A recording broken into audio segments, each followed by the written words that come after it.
सोलापूर शहरातील market yard रोडवरील बोरामणी नाका परिसरात आज गुरुवारी सकाळी एका भीषण अपघाताची घटना घडली। या अपघातात एका दुचाकी स्वाराचा जागीच मृत्यू झाला असून त्याच्यासोबत असलेला दुसरा तरुण गंभीर जखमी झाला आहे। या घटनेमुळे परिसरात हळहळ व्यक्त केली जात आहे।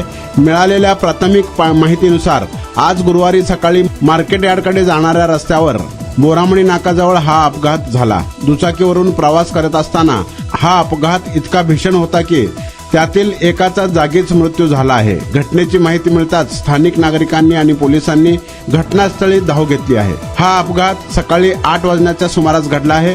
अपघातातील मृताची ओळख अद्याप पटलेली नाही। पोलीस मृताच्या जवळील दुचाकीच्या क्रमांकावरून त्याच्या नातेवाईकांचा शोध घेत आहेत। दरम्यान या अपघातात गंभीर जखमी झालेल्या दुसऱ्या व्यक्तीला तातडीने सोलापुरातील श्री छत्रपती शिवाजी महाराज सर्वोपचार रुग्णालयात उपचारासाठी दाखल करण्यात आले आहे। त्याची प्रकृती चिंताजनक असल्याचे सांगण्यात येत आहे। बोरामणी नाका आणि मार्केट यार्ड परिसर हा नेहमीच रहदारीचा असतो। येथे अवजड वाहनांची ये जा मोठ्या प्रमाणात असते। वारंवार होणाऱ्या अपघातांमुळे या मार्गावरील वाहतूक नियोजनाचा प्रश्न पुन्हा एकदा ऐरणीवर आला आहे।